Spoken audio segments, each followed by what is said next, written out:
Welcome to At Home with Peggy. It's been a really mild winter and spring is in the air. And no more is it more evident than in this spot where this wonderful little Sarcococca plant with its tiny white flowers is making this whole entranceway smell like heaven. Lots of things are blooming early this year, and this particular plant is more spectacular than I've ever seen it.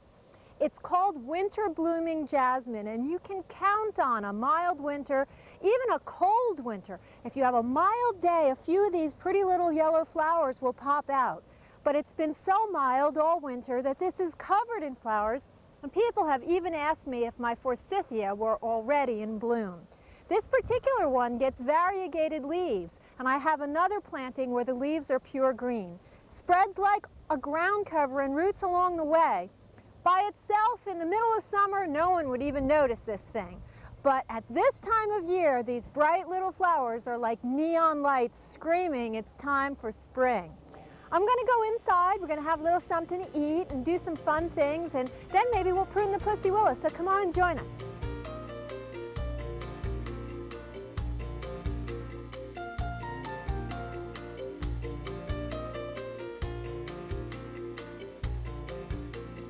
We all enjoy wearing a bit of jewelry every now and then, but the jewelry we choose to wear sends out different messages. Certainly the string of cultured pearls gives a different image from the love beads we wore back in the 60s and the 70s. But I think in today's world, nothing expresses one's personality or the different facets of one's personality more than wearing pins. Now, I know there are pin people and there are not pin people, but those that are pin people really can enjoy the different moods that they can create by the jewelry that they wear. Now, I have with me a dear friend, Clara Nurko, who works at Off the Wall, and if you want to get a really great selection of pins, you want to go down there and have a chat with Clara, because they collect pins from all over the world. Now, Clara, haven't you just been to a whole bunch of shows to pick out all this wonderful stuff?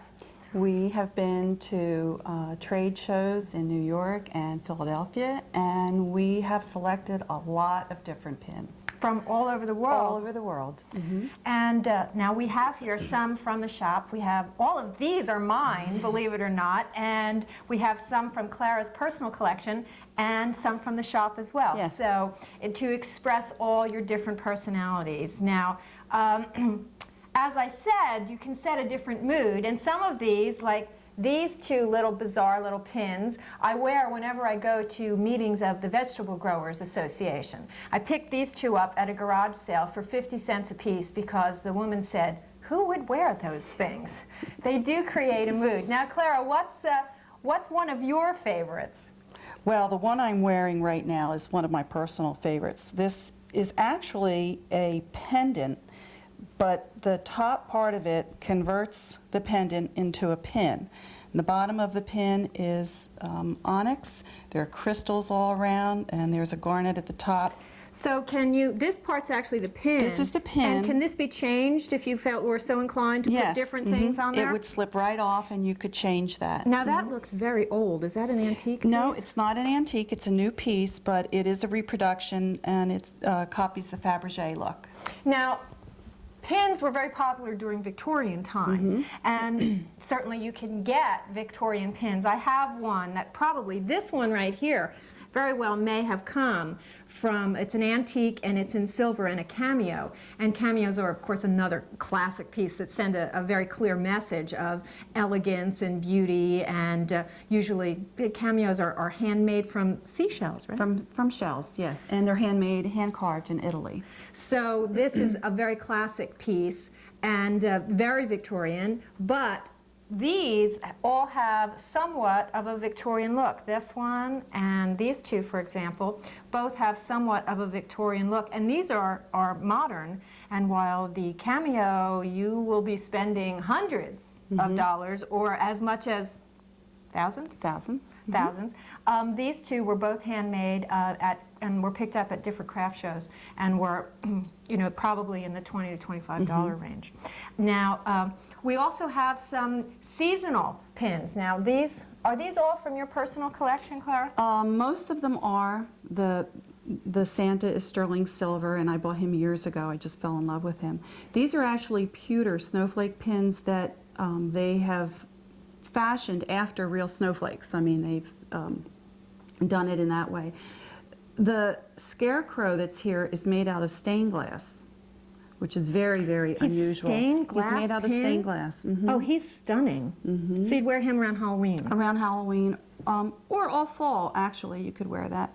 And these are crystal pins, the stocking and the little toy soldier, which is great because he moves, his legs and his arms move, and he's really a fun pin to wear. He is a lot of fun. He's a lot of fun on a blazer. But you have to be in the right mood to wear him. Oh, definitely, definitely. You have to be in the right mood. You want to be sending. Now, I have a couple here that, now these two are very whimsical, and you have to be in a playful mood and are great with sweatshirts or a pair of jeans, that kind of thing. And also, I have these two little bears. And again, these are like $3 or $4, but they're fun, and I particularly enjoy wearing them with my 8-year-old daughter because she has one just like this one, and we wear matching bears. But you can get more elegant. This one I got at the Philadelphia Flower Show because they have a lot of crafters at flower shows and at craft shows, and this one is made from a real dogwood flower. Now, the earrings that match it are not made from real flowers, but this is actually, they have some sort of process where they dip the flower and eventually dip it in gold. Now again, this is one of your more expensive pieces, but it really makes a statement, very bright on like all black or a nice dark color. Now, Clara, tell me about these. These are pretty magnificent looking and very different from what I have in my personal collection. Well, there's a real variety here. The 4 pieces that you see right here are all Native American pieces. They like to use elements of nature in their pieces. This is beautiful. The bear, it's all inlaid of different stones. They like to use a lot of turquoise, but there's also lapis, malachite, onyx. This looks like what you're wearing. This is very similar to what I'm wearing. Again, the egg is actually a pendant put on a pin converter. And so it can be worn either way, but again, it is styled after the Fabergé look. Now this one, you speaking of being a pendant, tell me about that one. This is interesting. It's a cameo. It's hand carved from Italy, from a shell, and as you can see, it's beautiful. The layers create the curls in her hair and the flower in her hair. What makes it interesting is the fact that it can be worn as a pin or a pendant, or the little piece in the back does open up and it can be put on a strand of pearls, which makes it very versatile. So you would decorate a pearl would hang down as a pendant on the string of pearls. Right, but the opening is large enough so that you can do that. And that one's in 14 karat gold, That correct? is 14 karat gold. What would be the price of something like that? These are around $150, $200. Which is still not out of this world, certainly affordable. This one's me, right? That's you, Peggy. It's a little gardening That's lady. why she's here. Yeah, she's very special. She does have an excellent watering can there. Yes, she does. And these are lovely too. The marcasite is beautiful. Marcasite is something that's been in fashion for a long, long time. This piece is my mother's. Very special. Pins do have sentimental value. Oh, yes. And it can be handed down so nicely. There's no size, you know, that you have to worry about them fitting anybody, and they last forever. Right. And generally the marcasite is set in sterling silver, sometimes done with gemstones. This one is in garnet, and the one next to it has a beautiful, beautiful piece of onyx, carved onyx. And look, these sparkly ones, these look like a sort of similar style to the soldier that we saw. Right. These are made by an artist in California named Dorothy Bauer. We did sell a lot of the hearts during the Valentine's season. These are so beautifully done. They're Austrian crystal. This is a piece that has sold exceptionally well all through the fall and the Christmas season. Now, these I like because they're flashy yet simple, a nice combination, a blend. Yeah. I think those are really lovely. Now tell me about this one, because this is the most unique one on here, I think. That is a piece of glass jewelry. It's dichroic glass. Pieces of glass are fused together and fired in a kiln. And you end up with a piece of beautiful fused glass, very unusual, and it will reflect different colors. If you're wearing blue, it may look bluer. And in different lights, I would imagine Right, it would look different as well. Yes. So I have one more pin that I want to really pay very specific attention to, and it's this one. And you tell the story of this one, Clara. Well, it was a new company that we had just ordered from for the first time, and the pins were very lovely, a lot of them done with crystals, with stones. And when the order came in, there was this one pin that everyone looked at and said, "Who ordered this?" It just didn't go with the subtleness of the whole collection. The elegance and... Yes, the other colors were very, very soft, and but we decided to keep it. It was very unusual. The colors were very bright. And guess who walked in the store? Yes, Peggy walked in the store and fell in love with this pin. Now, I am a person that likes to wear a lot of bright colors. Yes. I don't wear a lot of neutrals. Those pins were very lovely, but very neutral. And this pin ended up being an unbirthday present from my husband. I think some of my friends at the shop had something to do with that. And it is now my favorite pin of all time. Yes. Good. So, Clara, thank you so much for joining us. I will see you at Off the Wall, and you know, save the good ones. Put them aside for me, okay? All right, stay with us. We have more things at Home with Peggy. When one thinks of spring, all kinds of flowers come to mind. You think of the delicate little crocus and the very happy little daffodil, and of course those are followed not too far behind with the very elegant tulip. But in my mind, it just would not be spring without the very happy, smiling, and utterly dependable pansy. Now, if you can see here, I have created a ribbon of pansies to celebrate the fact that I finally, after 3 years, got the wooden edges in. They sat in a pile for quite a while, and I'm thrilled that this spring I was able to install them. And in order to draw attention to that and make a very lovely blast of color in the early spring garden, over 300 pansies have been planted here in a irregular winding pattern. Now, if you look at these pansies, you'll see that they are in a lot of shades of pink. This particular pansy is called Antique, and one flat was given to me by a friend, and I could not resist. I went back and got 6 more. They are in all different shades, up to this deep kind of rosy red to a very, very pale, just a hint of pink, and all shades of pink in between. Now, pansies are one of the earliest flowers you can plant out in your garden. What one cannot do is expect them to last through the heat of summer. Pansies are extremely cold tolerant, but will not thrive under 90-degree July and August weather. The best way to maintain them, to get as much life out of them as possible, is to continually remove the flowers as they fade. During the spring, the plants will grow together and will become a solid mat. But if you don't remove the dead flowers, they will make seeds, and then the plants will get weak and straggly. What most people don't know, though, is that while these can be planted in late March, early April, and give you color right up until the really hot weather of the summer, the best thing you can do is plant them in October. Now, you can see here we have some lovely yellow and purple pansies that were actually planted in October. They are spectacular, will bloom longer, bloom earlier, and give you even 2 seasons for the price of 1 flower. So enjoy your pansies, appreciate them because they are a whole lot tougher than people expect, and each one has its own smiling little face. We have lots more to show you this time at Home with Peggy, so stay with us. With everybody's very busy schedule, it's hard to take time to make things special. I know myself, when I go out to lunch or out to dinner, I enjoy those wonderful iced teas that come with all sorts of fruit flavors in small bottles, but I really can't afford to have them home all the time. And regular iced tea is good, but you know, after a while it gets a little mundane. So I came up with this great, quick, easy way to take regular iced tea that you can mix up from your standard powder, and make it into something that's pretty wonderful, and usually with things you probably have in your cabinet. Now I'm going to make this one. I usually like to make about a ½ gallon at a time. And you can see I have a collection of all kinds of fruits. Now in the summertime, of course, you can use fresh fruit, which is readily available and much less expensive than in the wintertime. And as the season progresses, it'll be inexpensive and affordable, and you know that one peach that maybe has a bad spot on one side is the perfect thing that you could use to cut up in little pieces. So let me add some water to this and I'll show you what we're going to do.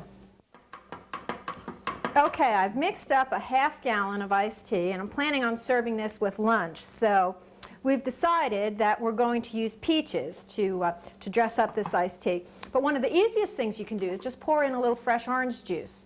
And just pour it right in and stir it up, and away you go. That's the quickest. But even that you can get tired of if you do it every single time. In the summertime, what I like to do is grab a big bunch of mint right out of the garden and just throw it in there, and that's real easy too. But in the wintertime, of course, that's not available. So I have here cranberries and a bag of mixed berries that are frozen, and canned cherries, apricots, and peaches. Now, I'm sure almost anyone will look in their cabinet and find some sort of canned fruit tucked away in the corner. And a can of peaches, what, not 89 cents, 99 cents, something like that. And that's all it takes to mix in with a ½ gallon of iced tea. And you don't even really need the whole thing. A few peaches is really plenty. So let's get this can open. Okay, I generally found that about 1/3 of a can is plenty, and you can even add some of the juice, which will give you extra flavor here. So we'll move this out of the way, and of course a blender is absolutely necessary for this. And we'll take, say, how many peaches do we want to use? And of course, if you really want to be exciting, you can dump in the whole can. But it's not necessary. You can get the nice peach flavor with about 1/3 of a can. And if you prefer unsweetened iced tea, certainly adding this kind of fruit will sweeten it up without adding additional sugar. So that's good. And to make it easy so that the peaches get ground up easier, put in a little iced tea to provide some liquid. There you go. Okay, now hold your ears.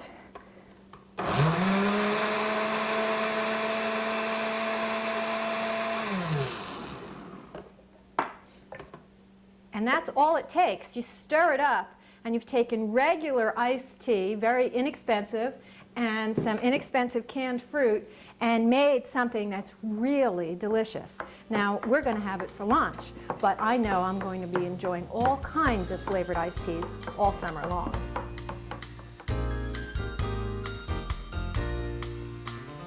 A very traditional and probably all-American meal is tomato soup. Now, Campbell's is probably famous for their tomato soup, and originally they were made from Jersey tomatoes. And so when the Campbell's company was here, we had thousands and thousands of acres of production of tomatoes just for the Campbell Soup Company. Now, Campbell Soup has moved out of New Jersey, but they still make a pretty good tomato soup. And I want to dress it up a little bit. Now, plain old tomato soup is not as exciting as what we're going to do today. So let me show you. Take regular tomato soup. Doesn't get much easier than that. Some people make it with water, and I find that really not particularly interesting. If you make it with milk, like we're going to do today, that dresses it up a little bit also, but we're going to take it a couple steps further. Okay, 1 can of tomato soup and an equal amount of milk. Now this is where it starts to get a little more interesting.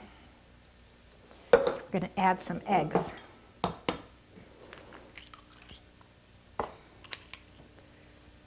I like 3 eggs for the jumbo size can. Of course, on the smaller can you can do just 1 or 2. This adds a little protein as well as flavor and will help thicken it up.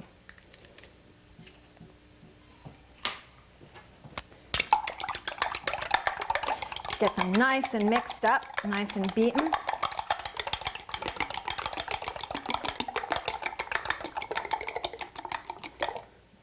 Okay, now we're going to cook this, and then we'll finish it up with a couple more special things.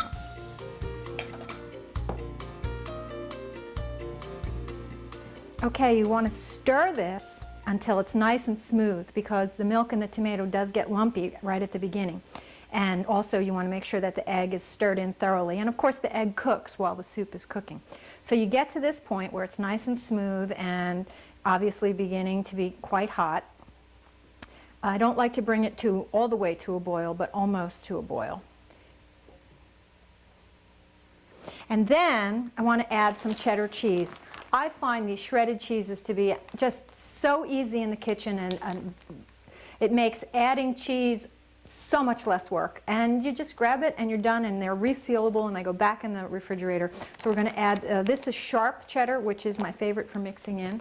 And I like the cheddar cheese to melt a little bit, but I still like it to be a little bit lumpy so that you get to taste the hunks of cheddar cheese when you're eating it. So I'm going to just put in a couple of handfuls of this. I like it cheesy. Well, I think one more. Do it to taste, of course. And then continue to stir so that the cheese is mixed in and just begins to melt. And I think that should do it. Now,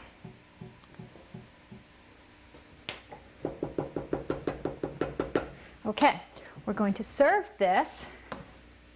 You can see that there's still a little bit of cheese in there. I'm hungry. And then the final, this wonderful, healthy, delicious soup.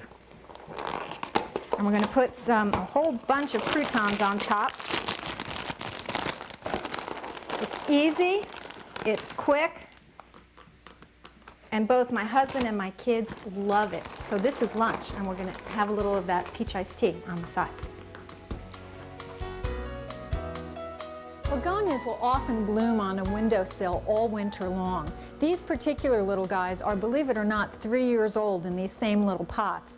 They are showing the signs of a long, dark winter, but really are not in bad shape. At least they are still producing flowers. Now we have them in several stages here. This one was really not pruned at all. This one was pruned at the same time as this one, but I didn't prune it as hard. Now I want to show you some of these are the ones that were pruned in the past, and now it's time to prune them out again. And the reason that you do it in this way is that you don't prune it all the way back in one shot. That way it allows the plant to send up new growth and begin to fill in at the base before you take off all of the growth. That way you don't have absolutely nothing for any period of time.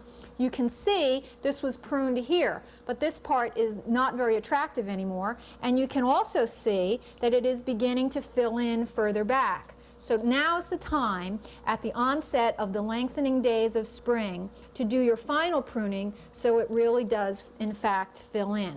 We can get rid of all of this unattractive, stubby growth and let it fill in, and it will bloom again for me for another year. You can see on this plant, this was pruned a bit more severely, and you can see all this nice, healthy new growth. Now it could still use a little bit of a snip over here and get this ugly part, but this one already is well on its way to looking more attractive for the spring. Now on the other hand, this one is at its worst. Certainly there's still plenty of green on it, but we're going to prune this one pretty severely so that it will begin to recover. Now, I'm not going to prune every single long branch for the same reason I already said. We don't want to take off too much so that there's absolutely nothing left. We'll do it in stages, and in another couple of weeks we'll prune it one more time to get rid of the rest of the straggly growth.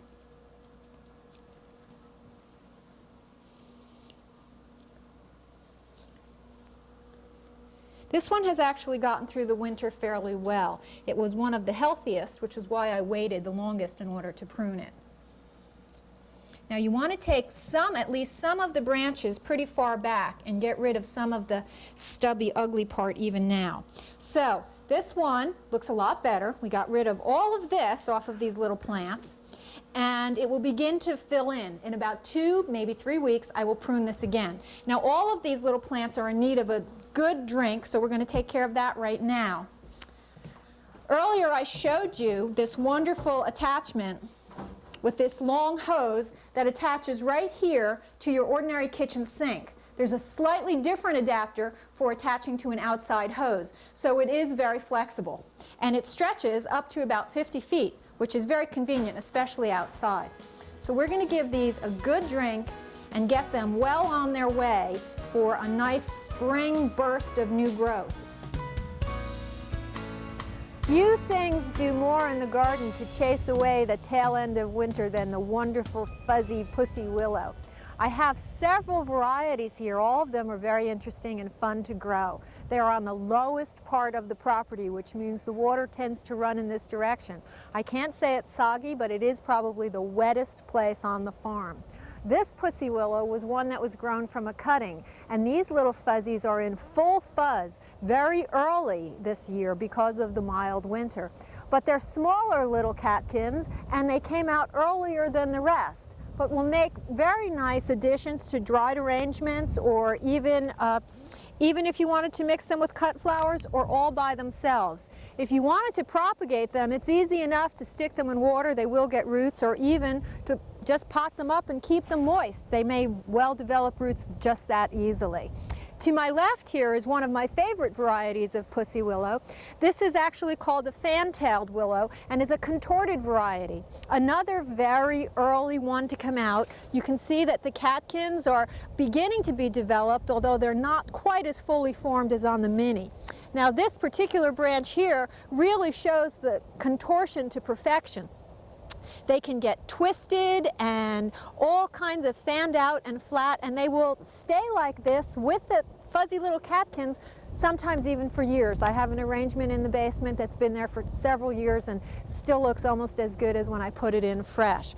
Now is the time of year to take these cuttings when they are at the proper stage of catkin development. If you wait too long, each one of these fuzzy little things will turn yellow with pollen and then drop off, and that will be the end. All pussy willows root easily, so if you're interested, they do propagate without too much trouble at all if you have a friend with one. There are several other varieties around the back. The black one is a little later to come into full fuzz, and the traditional gray, large catkin variety also comes in a little later. But all of these are fun, easy, and certainly chase away the winter blahs. Now that wraps things up for this show, At Home with Peggy, but you join us in the spring next time, and we'll see when Blooming Acres will be in full bloom.